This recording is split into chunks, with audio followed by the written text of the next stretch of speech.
Hello friends, RX 500 mg में आपका स्वागत है। आज हम बात करने वाले हैं टॉन्सिलाइटिस के बारे में। आज हम जानेंगे कि आखिर ये टॉन्सिलाइटिस होता क्या है, इसके क्या कारण होते हैं, क्या लक्षण होते हैं और इसका बेस्ट ट्रीटमेंट क्या होता है। तो चलिए बात करते हैं। तो सबसे पहले हम जान लेते हैं कि आखिर ये टॉन्सिल होता क्या है। तो देखिए, टॉन्सिल हमारे गले में होता है। गले में लेफ्ट और राइट साइड में हमारे टॉन्सिल होता है, या कह सकते हैं कि हमारा जो टंग होता है, हमारी जीभ होती है, उसके लास्ट में टॉन्सिल प्रेजेंट होता है, यानी उपस्थित होता है। अब बात करते हैं इसके इन्फेक्शन की। आखिर टॉन्सिलाइटिस अगर हो गया तो कौन कौन से लक्षण दिखाई देते हैं। तो अगर आपको टॉन्सिलाइटिस हो गया तो सबसे पहले टॉन्सिल में आपके स्वेलिंग आ जाती है, टॉन्सिल आपके फूल जाते हैं।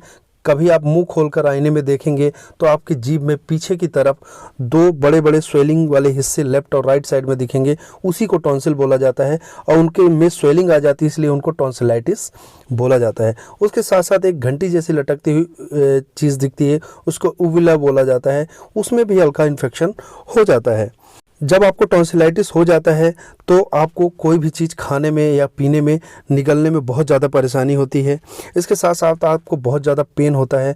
अगर टॉन्सिलाइटिस बढ़ जाए तो वो आपके कानों तक भी पहुंच जाता है, यानी आपके कान में बहुत ज़्यादा दर्द महसूस होता है। चलिए अब बात करते हैं आखिर इसके कारण क्या है, आखिर टॉन्सिलाइटिस होता क्यों है।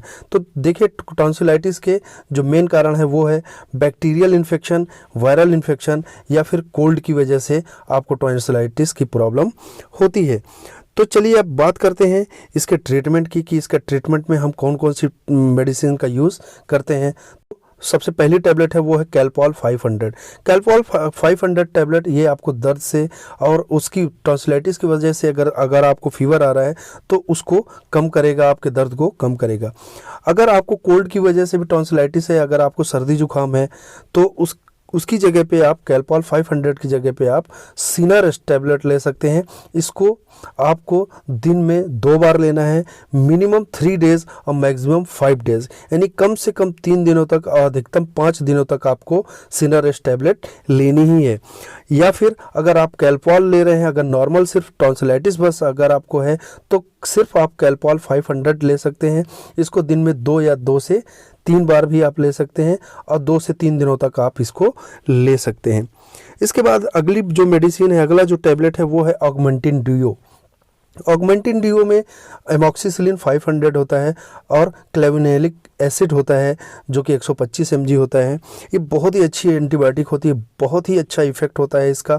सॉफ्ट टिश्यूज़ में बहुत अच्छा काम का वर्क करता है, यानी आपके टॉन्सिल में बहुत ही ज़्यादा इफेक्टिव मेडिसिन ये होती है। तो ऑगमेंटिन डुओ का जो डोज होता है उसको सुबह शाम आपको लेना है। इसको कम से कम 3 दिनों तक और अधिकतम 5 दिनों तक आपको लेना ही है। अगर कम इन्फेक्शन है तो आप 3 दिनों तक इसको ले सकते हैं। अगर इन्फेक्शन ज़्यादा है तो आप पूरा 5 दिनों तक इसका कोर्स आपको लेना चाहिए। अब अगले स्टेप में जो बात करते हैं कि जो अगली मेडिसिन है, अगर आपको कफ की वजह से या कोल्ड की वजह से, यानी आपको कफ की भी प्रॉब्लम आ रही है, खांसी की भी प्रॉब्लम आ रही है साथ ही साथ, तो आपको उस जगह पे आपको एक सिरप लेनी होगी। अगर ड्राई खांसी आ रही है, ड्राई मतलब खांसी यानी सूखी खांसी अगर आ रही है, तो आपको जेडेक्स सिरप लेना है। इसको दिन में 2 से 3 बार 10-10 ml लेना है और इसको लेने के बाद आपको पानी नहीं पीना है। इसके बाद अगर आपको गीली खांसी आ रही है तो उसकी जगह पे आप ब्रोजेडेक्स ले सकते हैं और इसको भी आप 10-10 ml दिन में 3 बार ले सकते हैं और इसको पीने के बाद आपको पानी नहीं पीना है। तो इस चीज़ का विशेष ध्यान रखें कि सूखी खांसी आ रही है या गीली खांसी आ रही है, दोनों की सिरप अलग अलग होती हैं, तो वो आप देखकर ले सकते हैं। अब बात करते हैं इसके बचाव की, कि इसके साथ साथ हम सपोर्टिव क्या कर सकते हैं। तो सबसे पहली चीज़, आपको कोई भी ठंडी चीज़ नहीं खानी है, ना ही ठंडा पानी आपको पीना है। जब भी आपको पीना है गुनगुना पानी पीना है और कम से कम दिन में 3 से 4 बार आपको गरारे करने हैं। गरारे ज़रूर करिएगा, और अगर आप गरारे करेंगे तो बहुत ही जल्दी आपकी रिकवरी होगी। तो ये सबसे बेस्ट ट्रीटमेंट है टॉन्सिलाइटिस का।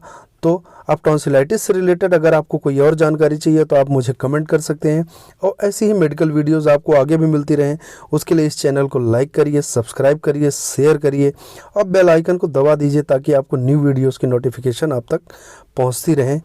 Thank you.